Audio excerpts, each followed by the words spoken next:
used to be a nation of farmers, but now it's less than 2% of the population in the United States. And so a lot of us don't know what it takes to grow food.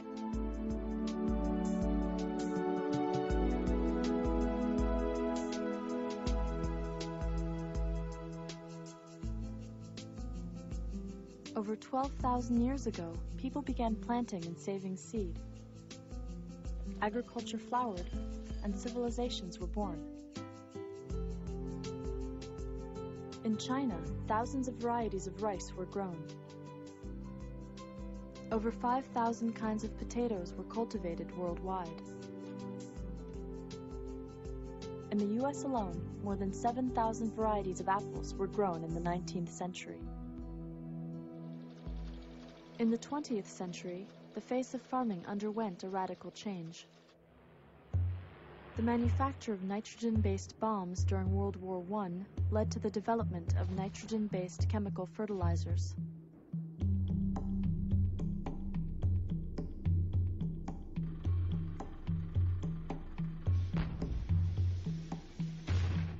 Nerve gas, developed during World War II, was slightly modified to make insecticides.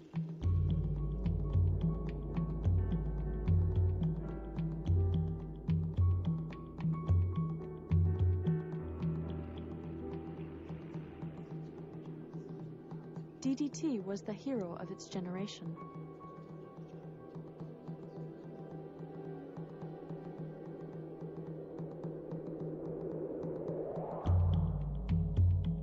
New technologies promised higher yields, increased food production, cheaper prices, and greater availability.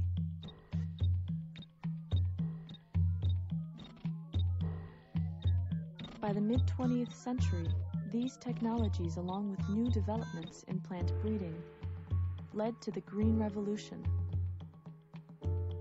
I think the people who first imagined the Green Revolution had good hearts. Lots of people are starving around the planet. That's long been the case in human civilization. Their thinking was if we could just systematize agriculture like we did industry in the 1800s and bring it worldwide, bring one system that works, we can solve the problems that people have long had with agriculture. The next several decades saw a remarkable increase in production. Year after year, huge fields were planted with only one variety of crop. These monocultures created an ecological vacuum that insects and disease could exploit. This uniformity has led to some of the greatest agricultural catastrophes of mankind. In the mid-1800s, very few varieties of potatoes were cultivated in Ireland. When they became diseased, 1 million people died.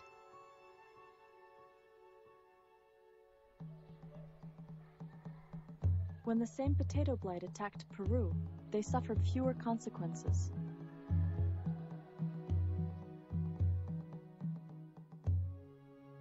Today, only 4 varieties of potatoes are widely grown.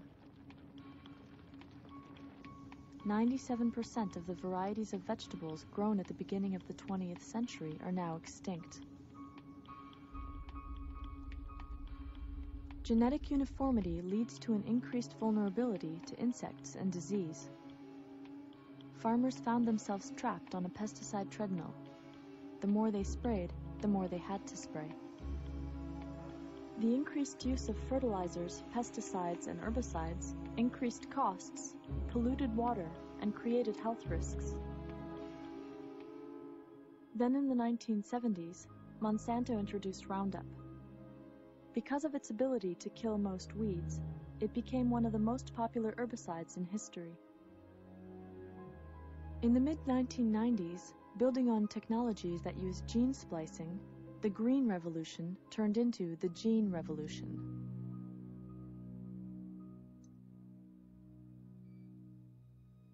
Capitalizing on the new technology, Monsanto genetically modified its seeds to be Roundup ready.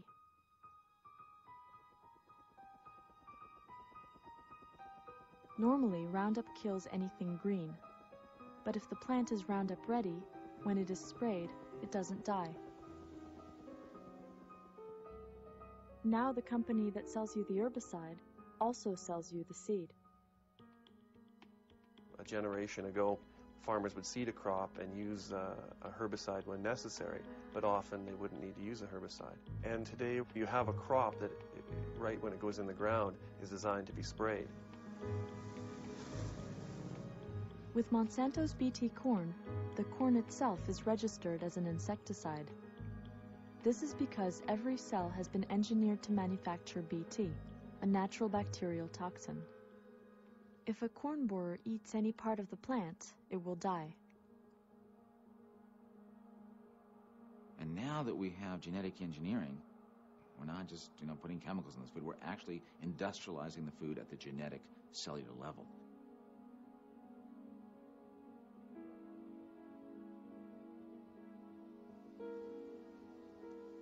One of the most controversial aspects of the gene revolution is the patenting of seeds. There was a very good reason why for virtually 200 years the Patent Office and Congress did not allow for the patenting of life. The right to patent is guaranteed by Article 1 in the Constitution. Food crops were deliberately excluded from patenting on moral grounds. Starting in the 1930s, plant breeders were given the right to patent their work. But the patent protection did not extend to the subsequent generations of seeds. Clearly when you patent a tennis racket, let's say with a new sweet spot, you can describe that very accurately to the Patent Office. But how in the world can you describe a whole plant, much less generations down when that's changed and mutated? But in 1978, Dr. Ananda Chakrabarty took the first living organism to the Patent Office. Chakrabarty was an engineer for General Electric, and he created an oil-eating microbe and tried to get it patented. And the U.S. Patent Office said, no way, we do not allow you to patent parts of nature. If you have a tennis racket or a toaster, you can patent that, but you can't patent a part of nature. But General Electric and Chakrabarty were very insistent. They took it all the way to the Supreme Court. And at one vote majority decision, they said, you can patent this genetically engineered microbe. Interestingly enough, this oil-eating microbe was never used because even though it did eat oil and oil spills, it apparently ate a lot of other things for dessert. The floodgates were now open for genetic engineering. During the Reagan administration, they said, let's patent animals. And then human genes and human body parts. I think what the companies would like to say is, we are patenting the gene. And wherever that gene goes, we own anything that we put it in. If it goes into a plant, we own the plant. If it goes into an animal, we own the animal. They might even say around the world, if it goes into a human being, we own that human being. There would be some constitutional problems with that in the United States. But they clearly would want their patent to follow the gene. The issue of patenting life has never been voted on by the people or the Congress of the United States. It actually means giving corporations, incredibly, the power to own, control the species of the earth. While corporations were patenting everything under the sun, they were also busy in another area. Starting in about 1995, the stock market was running up, and Monsanto was buying up seed companies, and DuPont was buying Pioneer, and there was this, basically, the U.S. pesticide industry bought the seed industry for all intents and purposes. Monsanto spends $8 billion buying up seed companies. By the 1990s, corporations begin patenting not only GMO seeds, but seeds that haven't been genetically engineered. The only requirement is that they have not been patented before. It's one of the wonderful things about what our government has done for the years with seeds is trying to save seeds so that we can preserve biodiversity. What companies have done is gone into those seed banks, find the seeds that aren't patented, and patent them. And as long as they're the first person at the patent office, they get the patent. It is estimated that Monsanto owns 11,000 patents. Why would corporations do this? Because then they can take the one seed they want to use to replace all these seeds, and it will own the marketplace.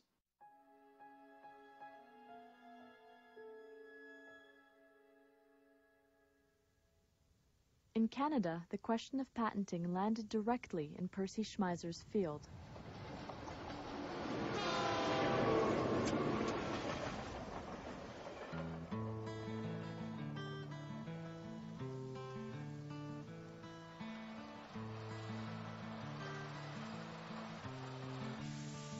I've been farming for 53 years, and in those years I've grown mostly wheat, canola, oats, and peas.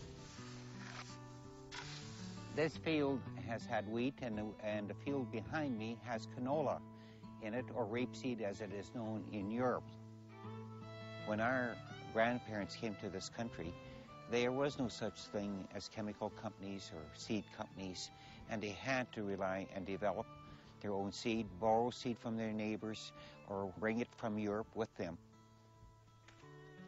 Percy was known in this part of Canada as a seed developer and a seed saver. I would say that our best grains, our best seeds, have not been developed by research people or scientists. They have been developed by farmers. In 1997, Percy sprayed Monsanto's Roundup around the power poles and ditches as he had done for years. Some canola plants did not die. I thought initially that some of those plants didn't die because I had been spraying year after year after year with Roundup in the same area, and companies warn you you shouldn't spray every year because you could develop a resistance. Monsanto found out about it, and they went on my land that I farmed without my knowledge, without my permission, and took plants or seeds and said some of that was Monsanto's Roundup Ready canola. In August the 6th of 1998, they launched a lawsuit against me. Monsanto claimed that Percy had illegally obtained their genetically modified canola without a license and had infringed on their patent. Patents historically have been for things like, I've used the example of a carburetor. Well, a carburetor doesn't get up one day and start replicating itself everywhere and introducing itself into your car so that all of a sudden you have somebody else's carburetor one morning and then you get sued for patent infringement. So that's the unique nature of this type of technology, that once you've unleashed it into the environment, uncontrolled and unconfined, it will spread everywhere. Before the main trial, Monsanto withdrew then all their allegations against me that I had ever obtained a seed illegally. And they went on to say that it didn't matter how the seed got on to my land, I still infringed on their patent. Because my land is on the east side of the road, the main road, the prevailing winds here are from the west. So it would be natural for the canola that blew off of trucks to land in the field here. In fact, one farmer told me that when he drove past my land hauling a Roundup Ready canola, his tarp had broken, and he estimated he lost enough past my 2 miles of land to seed 2,000 acres. Well, I think one of the biggest issues in the case is where to draw the line between the people and the companies who produce and come up with this new technology. The line ended up being drawn way into the farmers' fields. And our contention was the line should clearly be drawn such that farmers have a right to continue to farm. They should be able to save and reuse their own seed. They should be able to buy seed, conventional seed, from their neighbors as they've had in the past, without having to worry about whether they're infringing somebody's patent now. 1999, when I went to seed my canola fields, I was advised by my lawyer not to use my own seed again because I now knew it was contaminated by Monsanto's genetic altered canola. And it was seed that was adapted to this region and grew quite well because it was resistant to various diseases. Percy destroyed over 1,000 pounds of seed that he and his wife had developed over decades. The lawsuit and my loss of my seeds was the hardest thing that could have ever happened to us. Now here Monsanto comes along, what we worked for all these years, they just want to take it away just like that from us. I could never do that to go into their office and take anything. I would be prosecuted. And they can just come and do anything to the farmers just like they own them or so. It really is upsetting. And I feel they've taken my rights away and my privacy. And we're not the only ones they've been doing too, as many others. Why are they prosecuting so many of these little farmers? Well, they're only maybe worth a couple of 100,000 when they're such a multinational company. Why? Is it greed, or is it they just want to control all the seeds? Percy was not the only farmer accused by Monsanto. In the summer of 2000, my family and I were discussing how rude we thought it was that Monsanto never sent us a letter or thanked us for cooperating with their investigation into our business. We were stunned when in late July of the year 2000, we received a letter from a law firm in New Orleans that was representing Monsanto Company, accusing us of infringing on their patent. Every accused grower in the United States that I've talked to had nearly identical stories. They come and test your crop. The farmers that have nothing to hide figure, well, they'll find that we didn't plant this crop that they say, and they come back over a year later and accuse you of this when the farmer can't go back and take crop samples and disprove them. Monsanto had told us that they had sampled all 3,850 acres of our soybean crop. The samplers would have had to have been gathering one sample continuously every 20 seconds. After examining the testimony that we gave, realized their story didn't add up. Now they changed their story, saying they only took a handful of samples per field. Are we to assume that they were lying in their first attempt to extort money from us, or are they lying now? Estimates are that Monsanto has sent out 9,000 letters to farmers. Most farmers choose to pay to avoid lawsuits. Even so, there are 100 active lawsuits in the United States alone. When the farmers do settle with Monsanto, they have to agree to never discuss their settlement.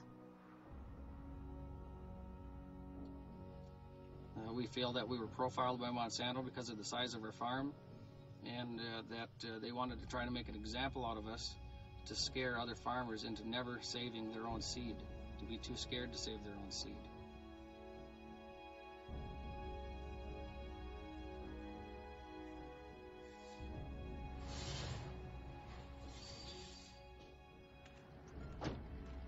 Eventually, my case went to court after 2.5 years, and Monsanto dragged me through those courts in pre-trial. They did everything to break me and basically took all of our retirement funds, because just my lawyer fees alone up to date have been around $200,000. One of the sons said, "Mom and Dad, I hope they won't get you down because they're trying to destroy you, but I hope you're strong and you just get through it all." He says, that's the only way changes will be made in our country with these big companies. Monsanto ready to wage war. Schmeizer's case opened the door for Monsanto to pursue other patent breaches. A lot of people have asked me why I didn't just settle. I probably could have settled for maybe a slap on the wrist or maybe a few $1,000s fine. But what I did was talk it over with my wife and said, look, they destroyed our seed, everything we've worked for in the last 50 years. And if I sign this, that I grew genetic altered canola without a license when we were doing our own thing, minding our own business, I couldn't live with myself. And I feel that it was taking my fundamental rights away from me. My grandparents left a system like that way back, turn of the century, to get away from control and a feudal type system. Are we going to want to go back to that? And we said no. We'll fight it and stand up for what we believe in.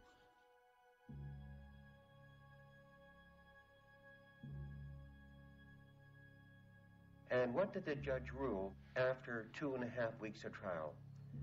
He said it didn't matter how Monsanto's genetic altered canola got into my field. And then he went on and specified. He said whether it cross-pollinated or if it blew in by the wind, by birds, bees, animals, or falling off a farmer's truck, a combine, and so on, it didn't matter. The fact that there was some plants there, I violated Monsanto's patent, even though I didn't want it in my field. Number 2, which is the most important one, I think, he ruled any farmer that has a regular conventional plant, it doesn't matter what kind of plant, if it's a tree, if it's a seed, and it gets cross-pollinated with Monsanto's gene against your wishes and destroys your property, My plant becomes Monsanto's property. Now stop and think what that means to farmers all over the world, farmers, gardeners, anything to do with a life-giving form. The third issue, he ruled, the fact that I never use Monsanto's patent, which means I never use Monsanto's Roundup Ready herbicide or glyphosate on my crop, he ruled that's immaterial. He said the fact was that there were some plants there. So that shows you the power of patent law over farmers' rights. If you go and look at a canola field that's 1/2 GMO, 1/2 regular canola, you will not be able to tell the difference between the two. They grow the same, they act the same. The only way you'll be able to discover it's there is if you go spray Roundup. Well, what you killed is your own, and what survived belongs to Monsanto now as a result of this case.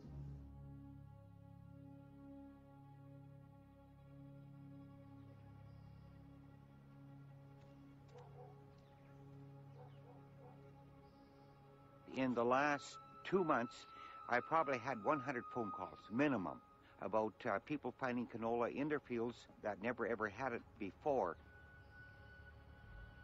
And I think it would be safe to say that it would be very difficult to find one field in Western Canada that would not now be contaminated to some degree with Monsanto's GMO canola.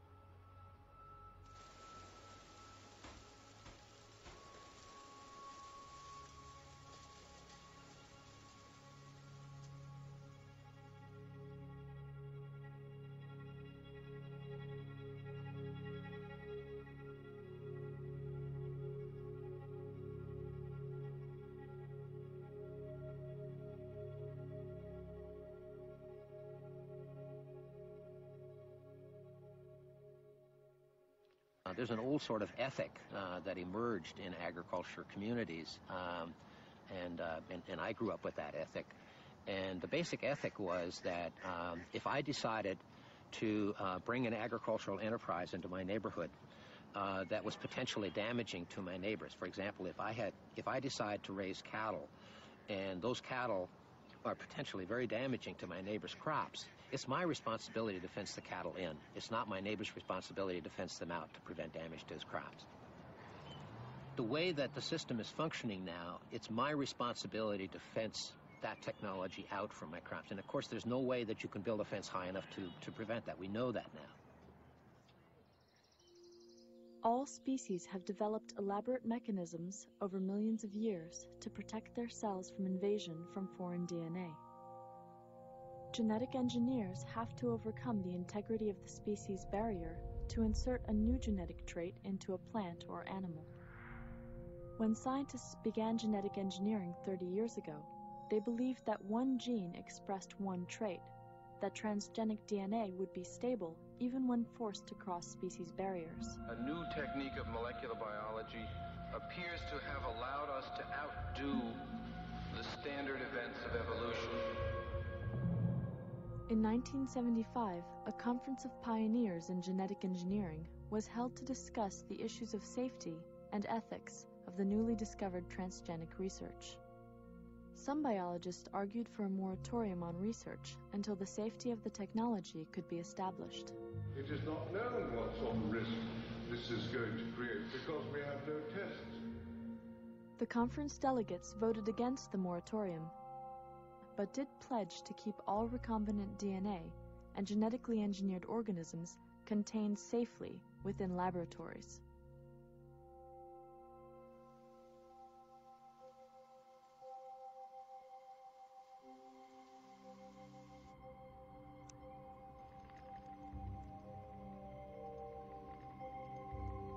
Currently, both agriculture and medical biotechnology use genetic engineering. Medical biotechnology has created many life-saving products.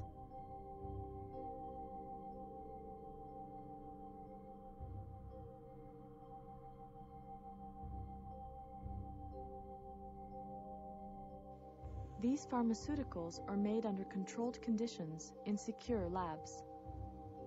Genetically modified plants, unlike drugs, reproduce, and once released into the environment, cannot be controlled. Using biotechnology to produce food is not new. For nearly 6,000 years, people have used yeast, a living organism, to make bread rise. And we've used biotech for almost as long to ferment beer and wine. So there's really nothing new here. But that is completely wrong. Genetic engineering is really a radical revolution in food production. It's really a cell invasion technology. You know, people have heard they're taking a flounder gene and putting it in tomato so the tomato can last in cold temperatures. But people don't ask, how does that flounder gene get in that tomato? How does it get in there?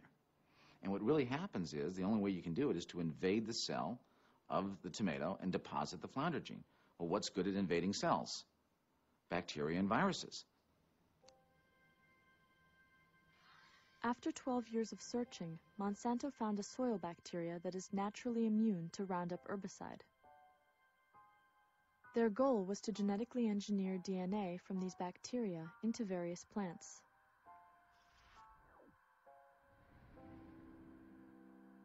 They cut out a sequence of DNA that is resistant to Roundup. But if this DNA sequence alone is inserted into a corn plant, it will have no effect. So the next step involves E. coli bacteria. Gaps are created in the E. coli DNA, and when the two test tubes are mixed together, some of the E. coli DNA recombines with the Roundup-resistant bacteria. Then the technicians smuggle the engineered DNA into the cells of the corn plant they want to modify. Cells will naturally reject foreign DNA, so they developed a method using soil bacteria that causes tumors in plants. They use this bacteria to ferry the engineered DNA into the plant's nucleus. There are also two other methods used to get the engineered DNA through the cell wall. One uses a stream of electricity to create tiny holes in the plant cells so they become vulnerable to infiltration by foreign DNA. Another is the gene gun, which blasts particles of gold coated with engineered DNA into the plant cells.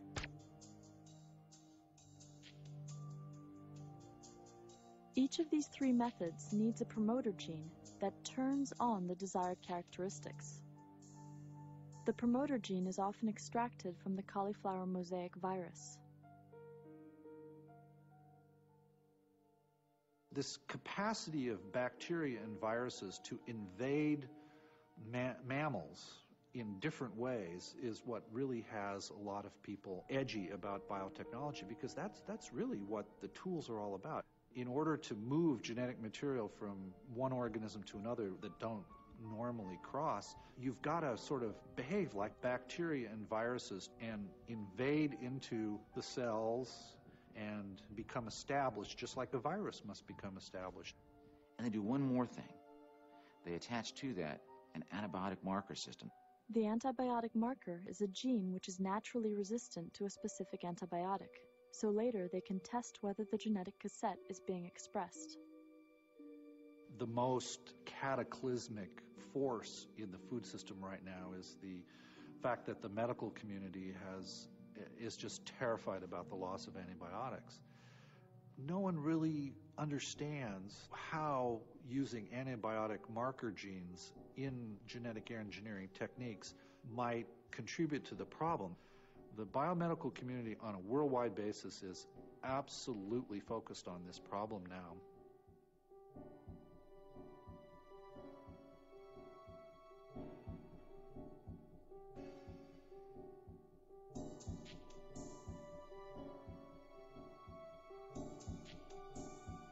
As we move on into this so-called biotech revolution and we start producing more and more transgenic manipulations, we'll start seeing pieces of DNA interacting with each other in ways that are totally unpredictable. We have now learned that genes function in complex networks, and a single gene can express or influence many traits. I think this is probably the largest biological experiment humanity has ever entered into.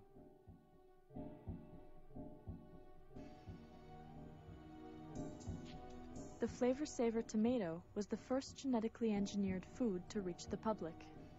Calgene, the corporation that produced the tomato, had done 3 voluntary feeding studies on rats and found lesions in some of the rats' stomachs.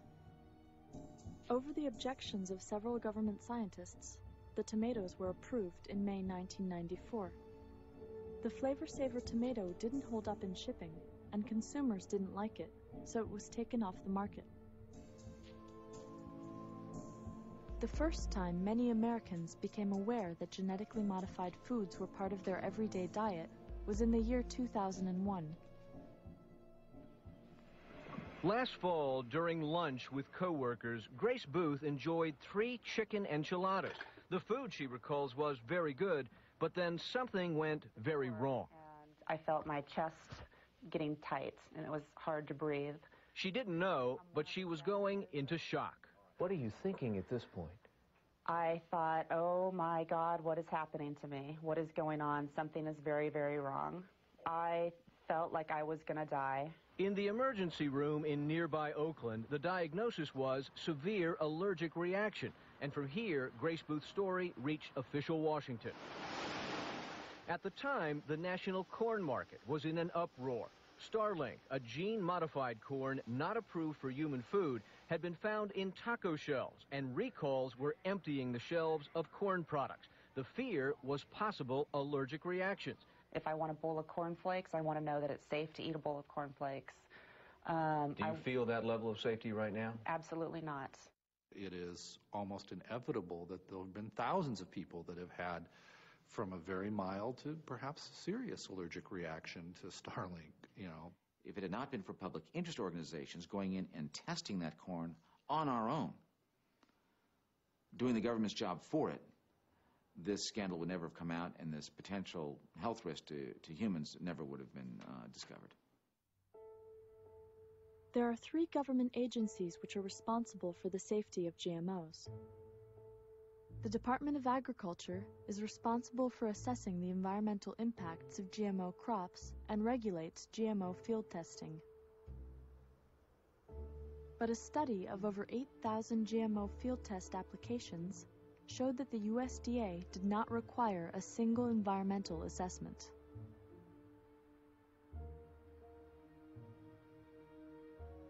The Environmental Protection Agency regulates insecticides. BT, a natural insecticide, is engineered into every cell of genetically engineered BT crops.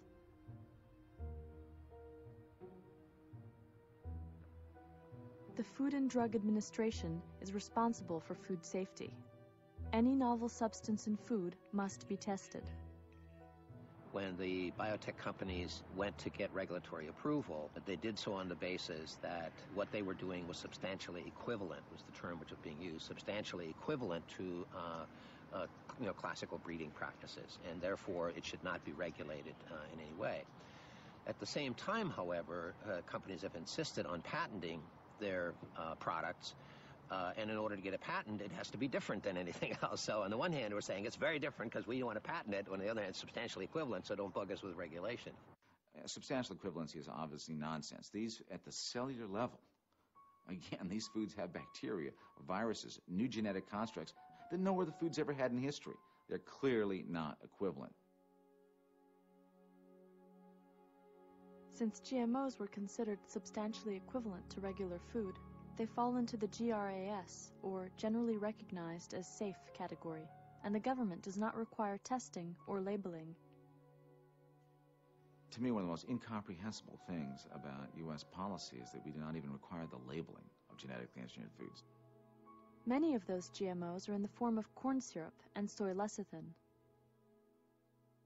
In 2002, a concerned mother in Oregon put a couple $1,000s into an initiative to label GMOs. How can we trust the same multinational corporations that told us that PCBs, DDT, and dioxin are safe? They don't even want us to know what it is that we're eating. The FDA ignored their own scientists' warnings about the dangers of genetically engineered foods. This is our children's future we're talking about.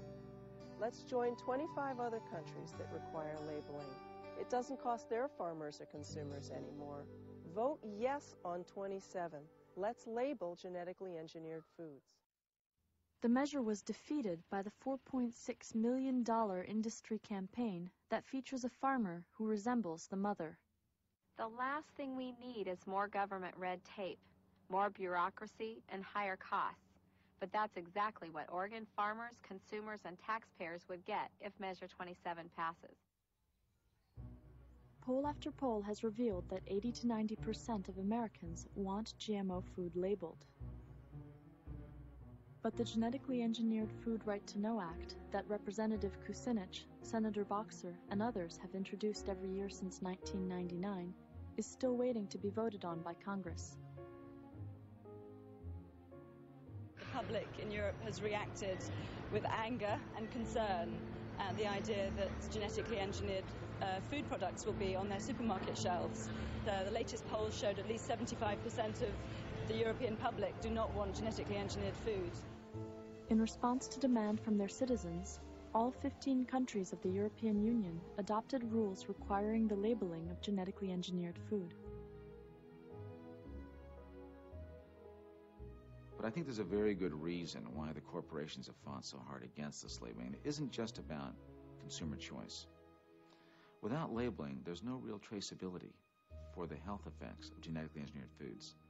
If you're a mother and you're feeding your baby infant formula, and it's not labeled as genetically engineered with soy, for example, and your child has a toxic or allergic reaction, there's no way you're going to know that that was caused by genetic engineering because it's not on the label.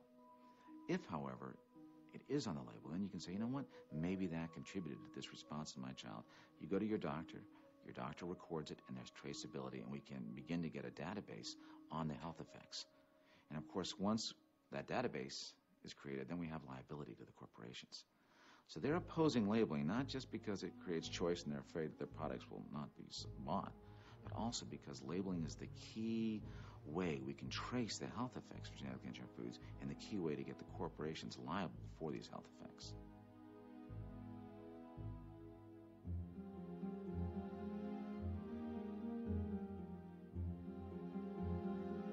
The Japanese people are deeply concerned about the effects of genetically modified food. A trade representative stated, "We will watch the children in the United States for the next 10 years."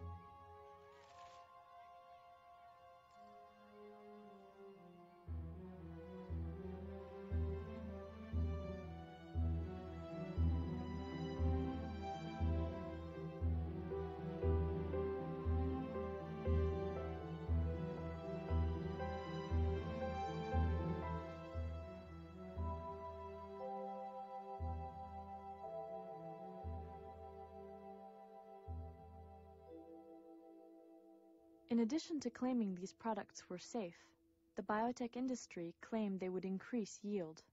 Advances in biotechnology can help us produce more food on land we already cultivate or on land that's currently unsuitable for farming. Monsanto submitted a regulatory package to both the FDA and the EPA for Roundup Ready soybeans, the first really big commercial crop. It's really very curious, how shallow actually the science was. They didn't look at routine stresses, drought, plant pathogens, other things that, soybean plants deal with in the environment. In the year 2000, a team of scientists based at the University of Arkansas documented decreases in the size of the root system, and under droughty conditions, these reductions were 25%.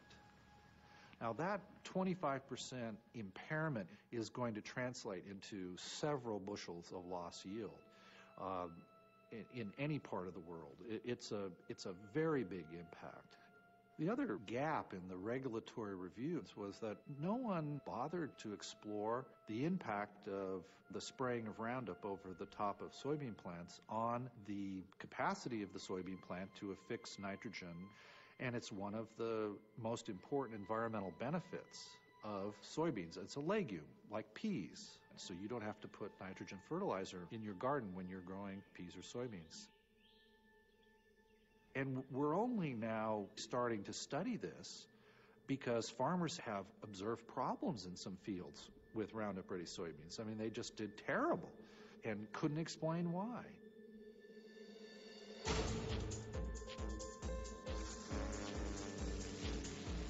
One of the biggest threats to yield comes from superweeds, weeds that have become resistant to herbicides like Roundup. In 2003, mare's tail, a superweed, spread into 21 states. Now farmers have to use dangerous chemicals such as 2,4-D, which is similar to Agent Orange and has been proven to cause birth defects. Instead of spraying less, they are spraying more.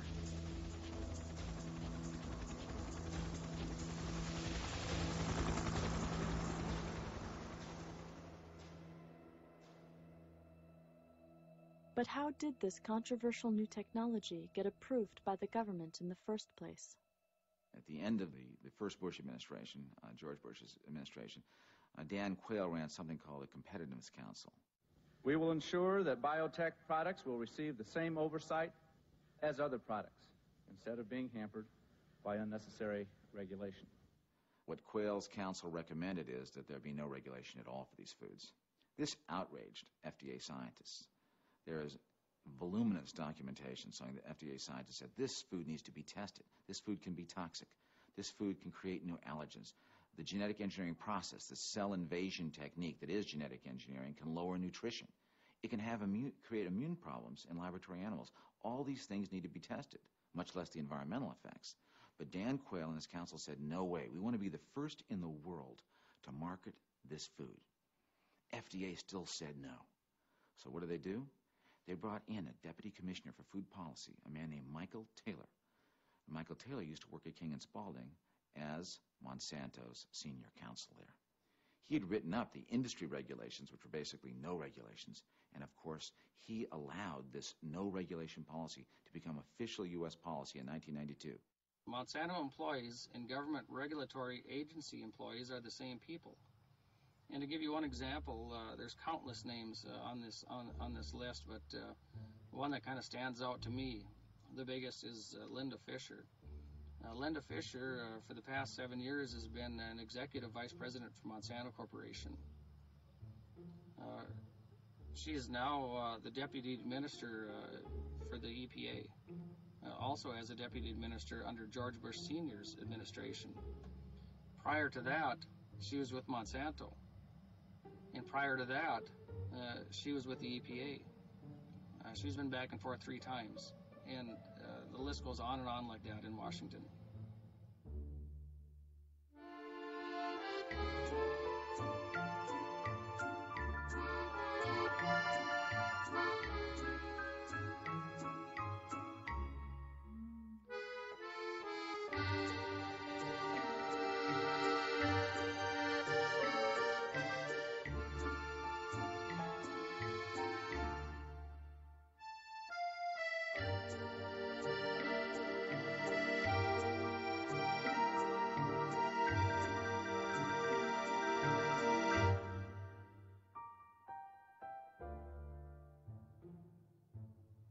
I have written a letter to our Attorney General, John Ashcroft, and I begged him for help with this monumental crisis that farmers are facing and we're facing.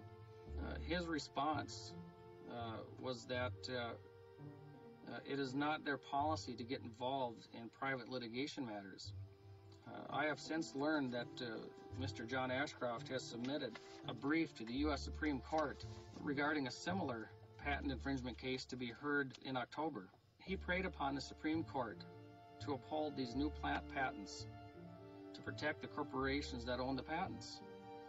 Upon learning this, I also learned that Mr. Ashcroft had received the largest campaign contribution that Monsanto gave any 2000 political candidate in his failed bid for Senate re-election.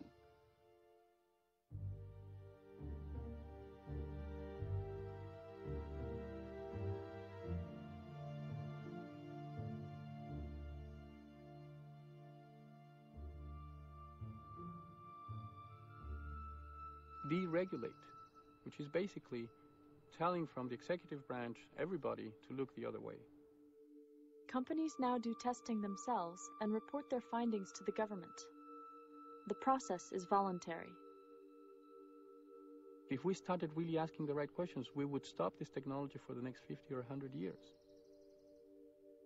But just the opposite has happened. In the US alone, genetically modified canola, corn, cotton, and soybeans, which were non-existent in the 1980s, were grown on 3.7 million acres in 1996. That jumped to 100 million acres in 2003.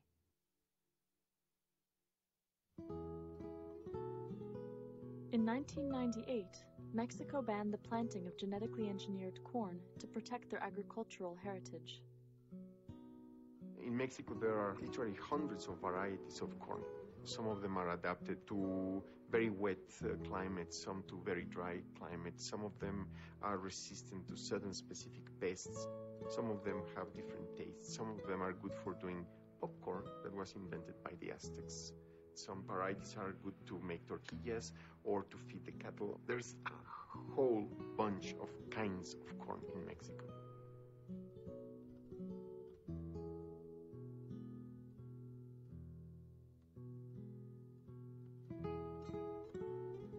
Around 7,000 years ago, the people who lived in Mexico started domesticating maize, or corn, and an intimate relationship developed between humans and the plant.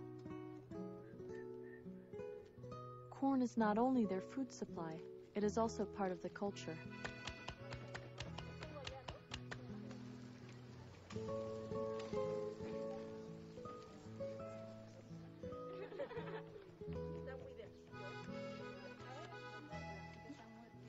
In the mountains in Jalisco, the farmers plant on purpose their cornfields near areas where the wild corn grows, the teocintle.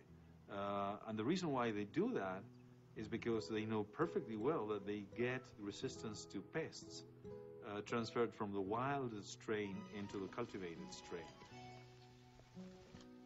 We don't know which parts of that diversity are going to be useful, and we need to preserve them all. Now, most of the diversity for crops is contained within so-called land races. These are the plants that small farmers, generally in very diverse areas of the world, maintain in very small plots with selection for the very specific conditions of the plots, which might be certain altitude, frost, or drought, or very specific conditions. That is really the basis of diversity that we are continuously tapping from to maintain our commercial production of crops, to feed the world, basically.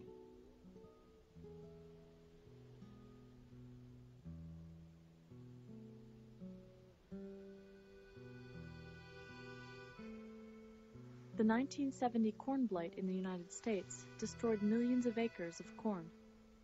The U.S. was lucky to find a strain of landrace corn originally from Mexico that could resist the blight. In the year 2000, Dr. Chapella discovered genetically modified corn growing in this remote area. The campesino farmers had bought kernels of unlabeled American GM corn from their local government store to eat. And as farmers have done for thousands of years, they ate some and planted some. Farmers make no difference between seed and grain for the obvious reason that grains are seeds and are viable seeds. They have a little embryo. They have the little baby inside the seed, and if you put it in the ground, it will germinate. The genetically modified seed crossed with the landrace corn, and contamination entered the gene line of this ancient grain. Ese maíz se come, se está vendiendo a toda la población y en todo México, supongo. Porque no saben en realidad qué No, consecuencias pues puede tener. Es un maíz para consumo humano. Entonces, ¿cómo va a ser malo, no? It is cheaper for Mexicans to buy imported corn from the United States than it is to grow it themselves. This is because American corn is subsidized by the taxpayers, whereas Mexican corn is not subsidized. Nevertheless, many Mexicans prefer to grow their native corn varieties. ¿Por qué usted está tan necio de estar plantando la misma semilla? No comprar. Bueno, nosotros lo tomamos como un ahorro, porque también a veces, digamos, falta de económico, pues no tenemos que correr a la Conasur para comprarlo. Sin embargo, estamos comiendo, según nosotros estamos comiendo lo mejor, porque es un maíz que todo eso. Sí. Es que el trabajo que ustedes hacen aquí es un trabajo que reditúa, pero para el mundo. Sí.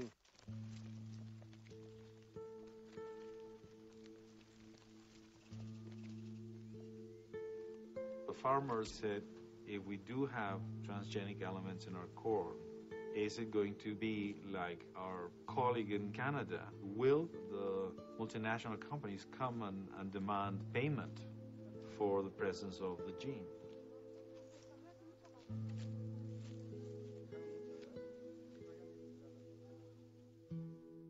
In November 2001, Dr. Chapela published a peer-reviewed paper in the science journal Nature revealing the GMO contamination.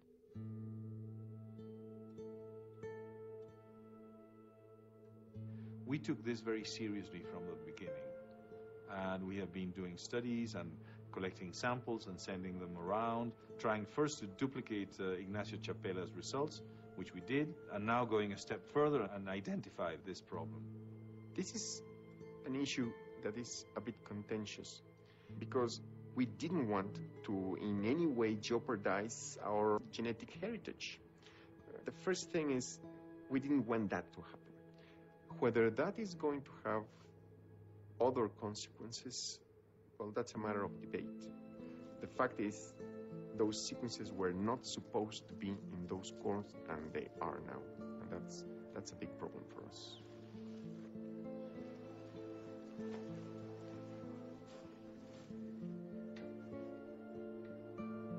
What happens when you introduce into these areas a single genotype, the one industrial crop, that preferentially passes its genes into the progeny? What happens is basically you crowd out that diversity. And this, in the long term, is a major threat to food security. Not only for those people who live there, but also for us, also for our industrial production of food. If we do not have access to those genetic resources, we're going to be facing challenges that we are not going to be able to solve. It is not just genetically modified corn that has raised patenting issues in Mexico. Current international system of patents does not protect in any way traditional knowledge, and we have had a number of problems in Mexico related to that. I think there are 3 or 4 applications for patents for tortillas. Like it was a new thing, like somebody had invented tortillas, which of course have existed for 3,000, 5,000 years, we don't know. First of all, some people will debate, and I think it is a worthwhile debate, if life should be patented at all. And that's a discussion that humanity as a species hasn't done properly. And it is a sort of pending homework, something we need to do.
By the year 2003, the U.S. had sold millions of pounds of GMO corn to Mexico for less than the cost of growing it.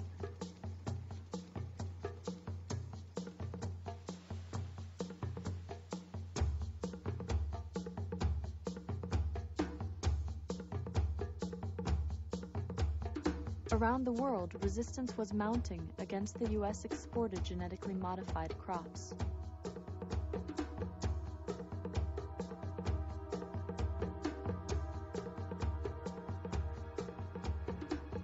The loss of corn exports to Europe is worth around $300 million a year.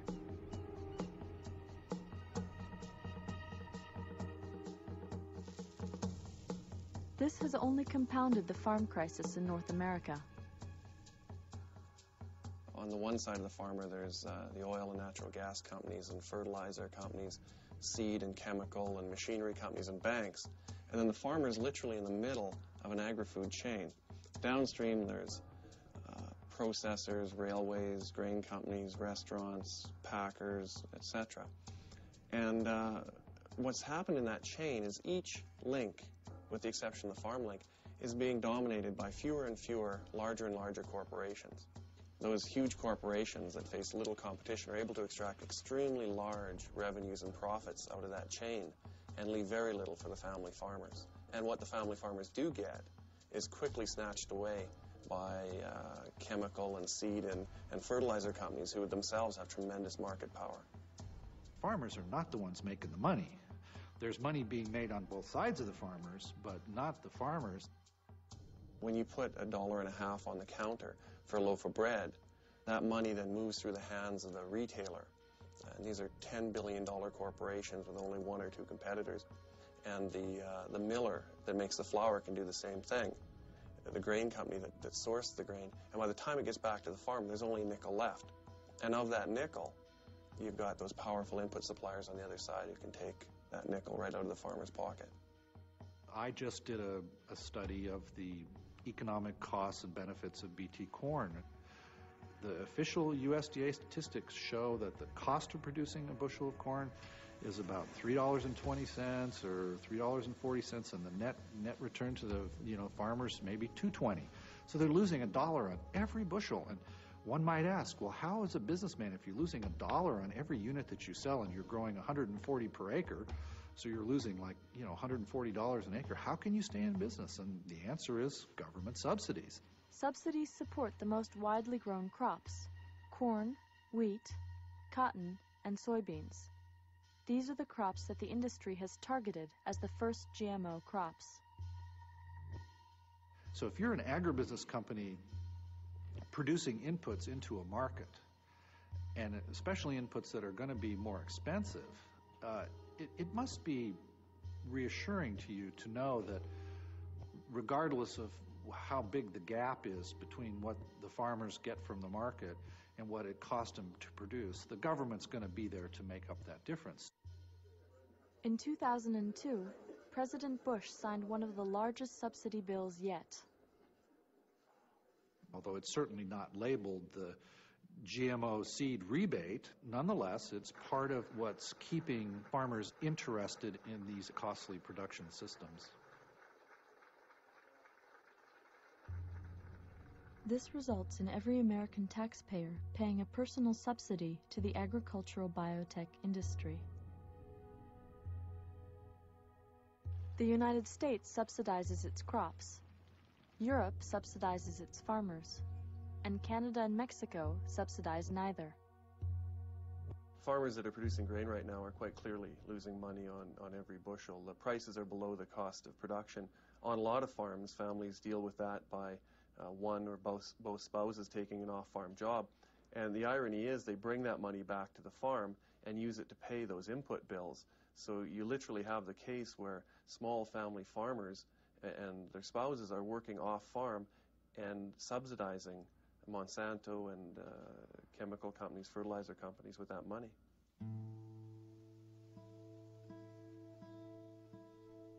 If you talk to people in agricultural circles about, well, what's the important skill of farming? It's marketing. It's taking full advantage of the government programs. It's dealing well with your banker and all the people that you lease land from and managing equipment well. And, those are the skill sets. It's not their understanding of the biology of their soils or their production system or the traditional skills that one would think about. What it takes to be a farmer in America today has really changed, and the skill set of farmers has become divorced from the managing of this biological process, which we call food production.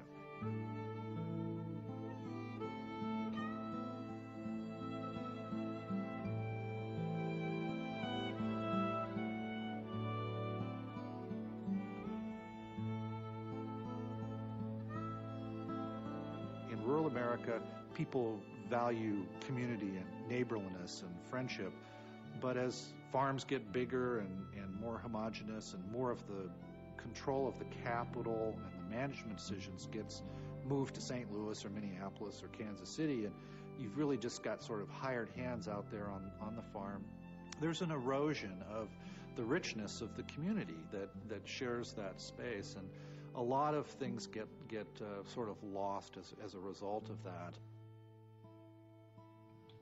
My family has been enduring a living hell since this began. I am sure this is what led to my father's recent heart attack. He has been physically and emotionally shattered since this began. It has been heart-wrenching to watch our reputations be destroyed in our own community over something we did not do.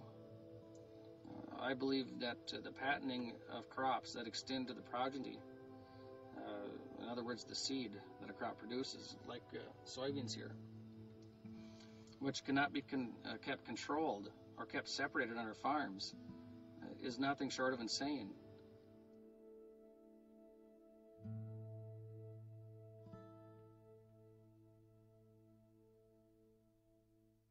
A lot of people in the industry try and paint a picture that, listen, 60% of our food is processed food, has some genetic engineered, product in it, so forget it, it's over. Your resistance is useless. Well, this is nonsense. The vast majority of our foods, the wheat, the rice, our fruits, our vegetables, are not genetically engineered. The vast majority of the food we eat is not genetically engineered. But right now, probably the key issue is the current controversy over genetically engineered wheat.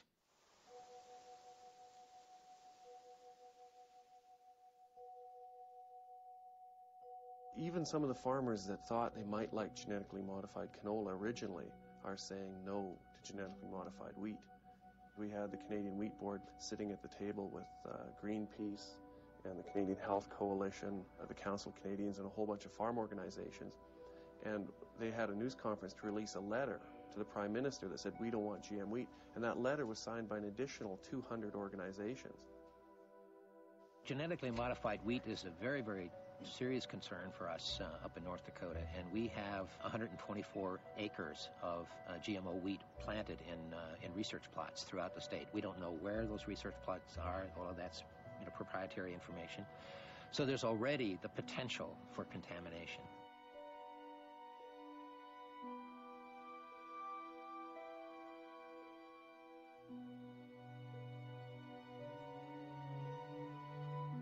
If a custom combiner combines some GMO wheat and then goes to combining some non-GMO wheat, the contamination is going to occur.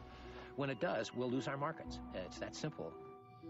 What Monsanto told our legislature here in North Dakota was that if they attempted to put a moratorium on the introduction of this wheat, that one, they would pull all of their research dollars out of our state and our universities, which I quite frankly was very happy to hear, and two, they would file a lawsuit against the state of North Dakota for anti-commerce. This was the way that they tried to sell us, the state, a new product.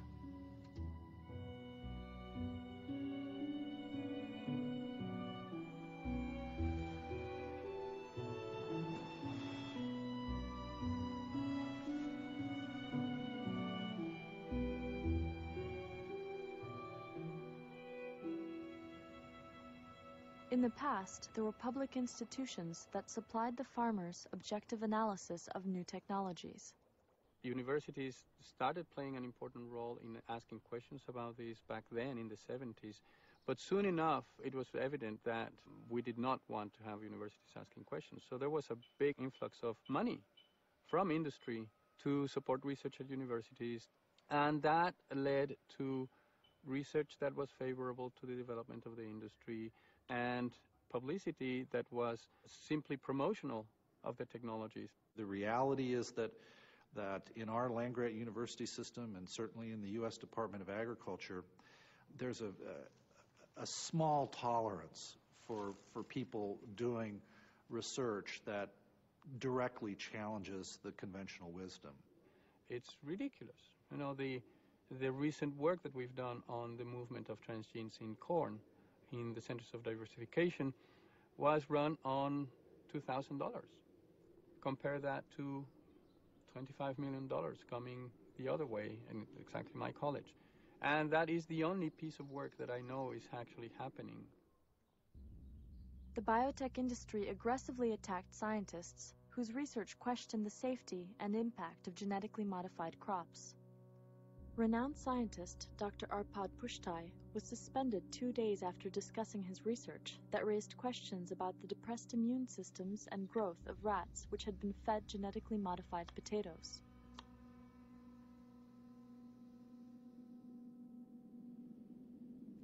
Cornell University researcher John Losey found that when caterpillars of the monarch butterfly were fed Bt corn pollen in the lab, 40% of them died unexpectedly. His research was denigrated by the biotech industry.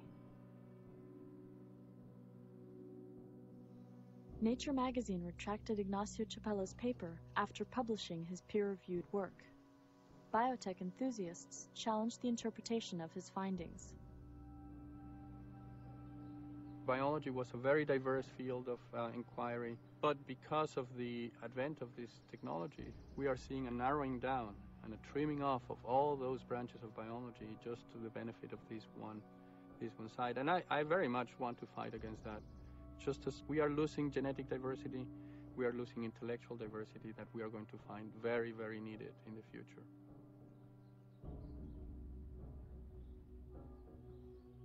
The conventional wisdom in the U.S. today is that ag biotechnology is progress. There's not a lot of encouragement for young scientists to carry out research that might raise questions about that basic judgment. The corporate control of genetic research is not limited to the field of agriculture. They allowed the patenting of one of the genes responsible for breast cancer. And many researchers who'd been working on a cure for breast cancer were no longer allowed to use that gene in their research because another company had patented it and charged them very, very high fees. Some of the major pharmaceutical companies have gone into university laboratories and sued those laboratories and sued researchers who are using the genes that they own. This is probably the largest private takings of what should be the commons that we all own in common that you could possibly imagine. And I think one of the most disturbing economic trends of our times.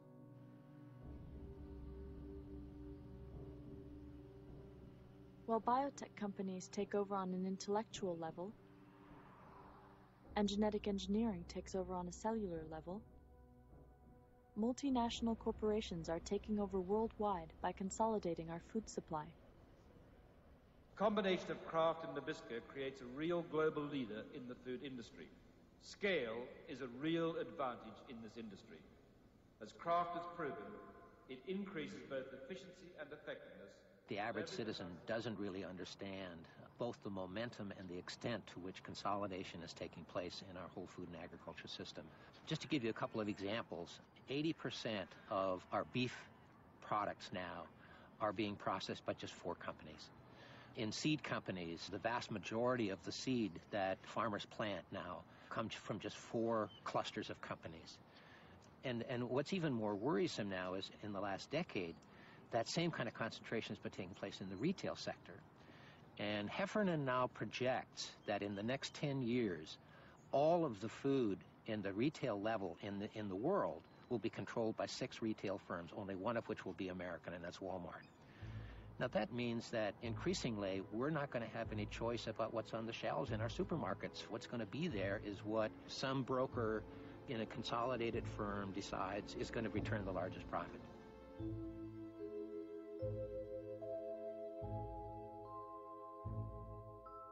One of the problems that the biotechnology industry has is that it's done nothing for the American consumer.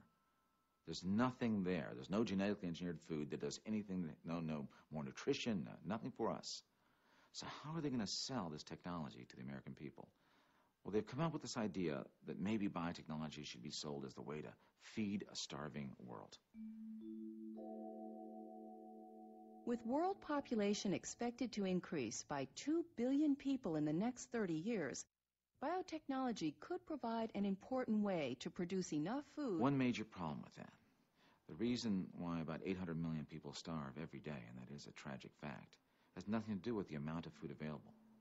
Most of these people around the world who were starving used to be farmers. But because of the World Bank and the National Monetary Fund giving huge loans to these countries could no longer allow for subsistence farming. They had to grow expensive export crops back to the First World to pay back those loans. So they kicked all these hundreds of millions of farmers off their farms. They end up in the Bhopals and the Mexico cities and the Brasilias of the world without money. They no longer are growing their own food, and they're competing for the scarce jobs available in the new industrialization of these countries. They are no longer food independent. They're food dependent. Amartya Sen, a Pulitzer Prize-winning economist, after a decade of work, pointed out again and again that the problem of hunger is not a production problem, it's an access problem. It's getting entitlement to food, not producing food, that's the problem.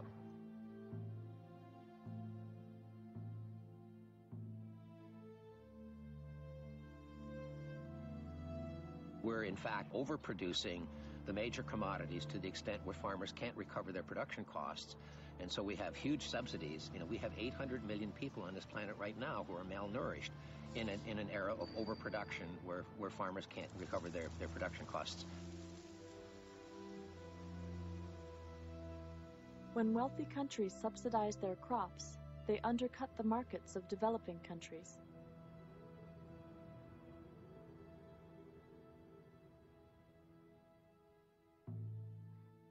In 1994, on Christmas Eve, by the way, for the first time we said, you know what, we're going to try and have international rules on patenting. This was driven, of course, by the United States.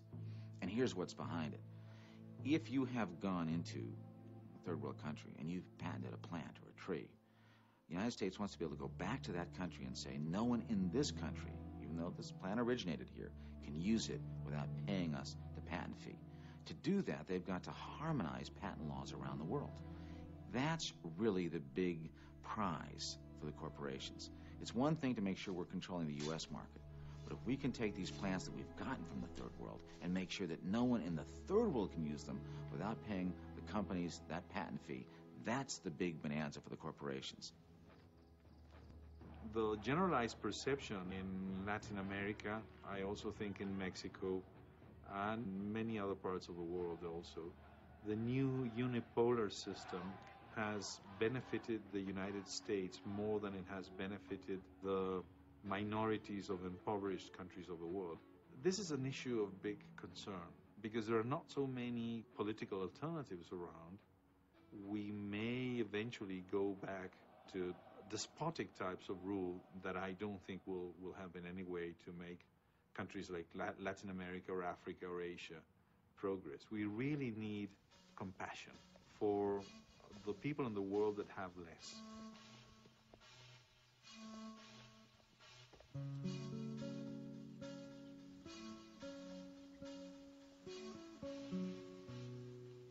The resistance to globalization is that it stems from the insights of some people that, you know, the corporations, they want to be able to go in and make the money, but they don't want responsibility when things don't work out. One of the most ironic parts of the fact that the biotechnology industry is saying that it's going to feed the world is that it has created a new technology called Terminator technology. And this technology is basically a suicide gene that's put into crops, so after one planting, they commit suicide. You cannot save the seed because the seed then is sterile. It will lead to no crops in the next season. There's 15 patents by first world companies on this suicide technology. Can you imagine what is going to happen if that suicide gene pollutes crops around the world?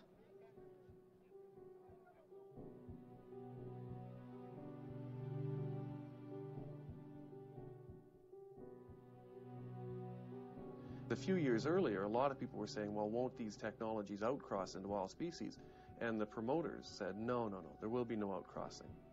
And then just in a few short years, they were back saying, well, okay, there is outcrossing, but now we have a new technology that'll help deal with that. And this, of course, raises the question, well, what about outcrossing of the Terminator gene?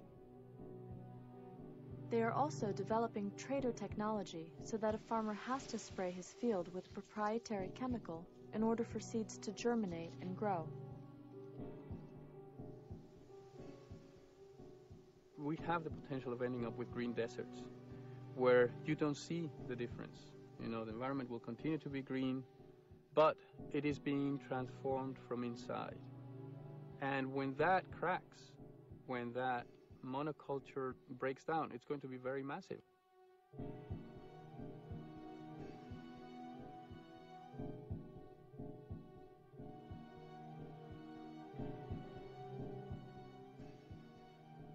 As we move into the future, what could we find on our supermarket shelves?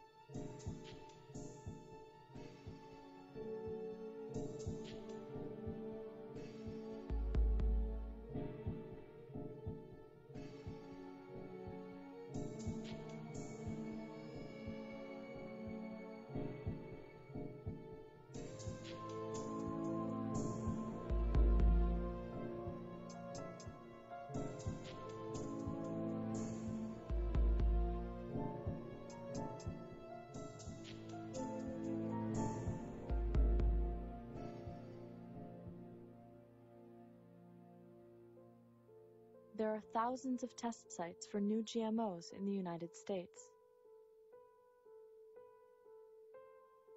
In 2002, the USDA condemned 50 million pounds of soybeans contaminated with GMO corn engineered to manufacture a pig vaccine.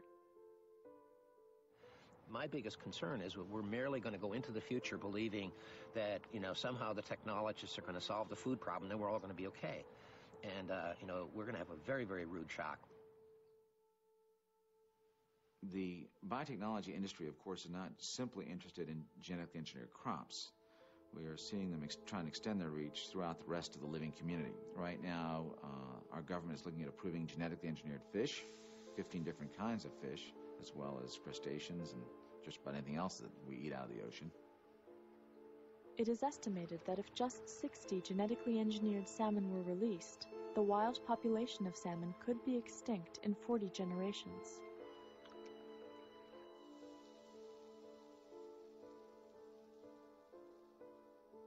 Genetically engineered livestock and poultry, and also genetically engineered insects and trees.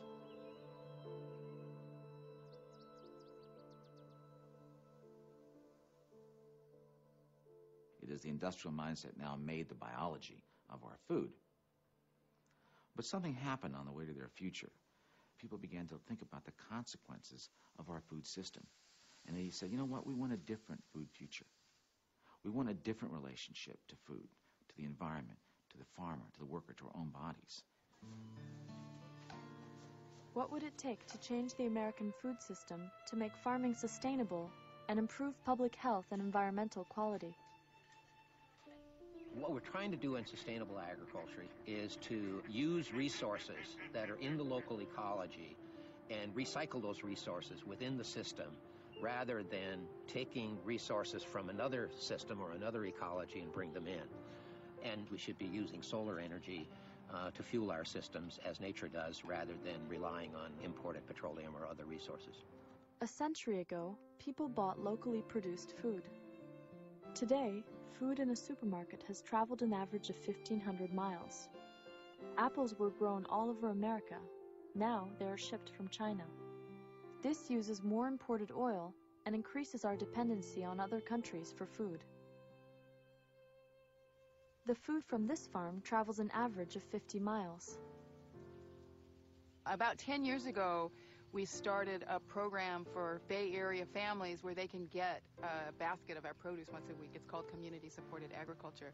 And our relationship with those families encouraged us to really diversify. And as a result, as you walk around this farm, you'll see that each field has many different things growing. There's fruits, nuts, citrus, there's grapes, as well as row crops like tomatoes and eggplant and corn. We've been farming organically for about 25 years because it is a system of farming where you are thinking about the human relationship to agriculture. You're thinking about primarily producing good food that you have no doubt about what character and quality it has, food that's healthy, that you have no doubt that my kids can eat, And so we've looked to evolve ourselves in a system that is diverse and healthy and sustainable. We have to respect nature's logic in all of this.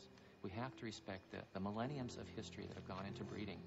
This is the work of thousands of generations of people who have plucked the wild onion, developed a little bigger one, chosen that over time. And it's not something anyone can say they own.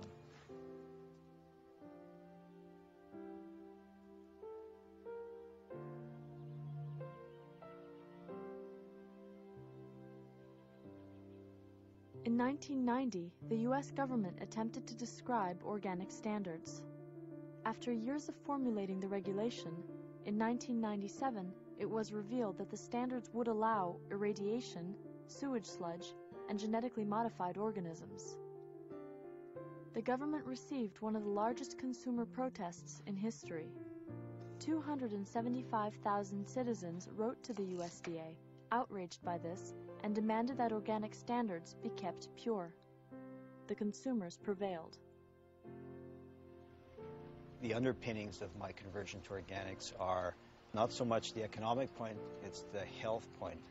To protect my health, protect my family's health, and my neighbors. Because if I'm the steward of my own land, that also means I'm responsible for what's happening outside of my little parameters, my fence line. Our Saskatchewan Organic Directorate has taken this position that organic farming is a real alternative to the farm crisis.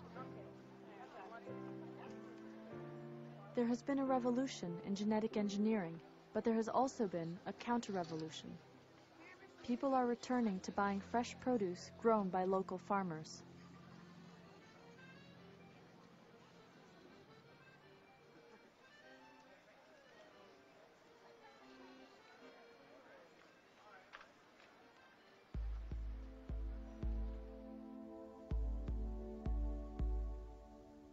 Organic farming, farmers markets, and community-supported agriculture are only 3 of the many alternatives to the industrialized food model. South Dakota and Nebraska, along with 8 other states, have passed constitutional amendments or state legislation that ban non-family-owned farming. When the corporation said Nebraskans don't have the authority to ban we corporate persons from owning farmland, the Nebraska Supreme Court said the Nebraskans can put whatever they want in their constitution. This is their fundamental right. It's the essence of the American democratic system. The consumer is still king. And the problem is that consumers can't act unless they have adequate information. So one of the things that we can all do is to get as much information as we can, to get that information into the hands of the public, into the hands of consumers, so that consumers can continue to exercise their choice. Because the food system is fluid, it can change quickly based on the opinions of the public. But if genetically modified food is not labeled, how are consumers able to exercise their rights? The choices we make at the supermarket determine the future of food. Food is one of the most intimate things we do. And if we don't have any choices about that, I think that's a very troubling scenario. There are large groups of people in other countries that have never bought into the American model of chemical-intensive large-scale agriculture, and they certainly have not bought into the notion that the efficiencies that one gains by having 2 airline manufacturers in the world, or 4 automakers, or 2 makers of software, they believe that whatever gains you might make in efficiency are lost because you lose diversity. Whether there's going to be any serious change or challenge to the bulk of the way that agricultural land gets managed and farm businesses are organized, I think that's an open question, and frankly, I don't think it will happen unless the American public and farmers themselves sort of stand up and say, wait a minute, we just don't want to go any further down this road. And, we are a government of the people, for the people, and by the people, and hey, we're the people. We don't want to go there.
It's up to you.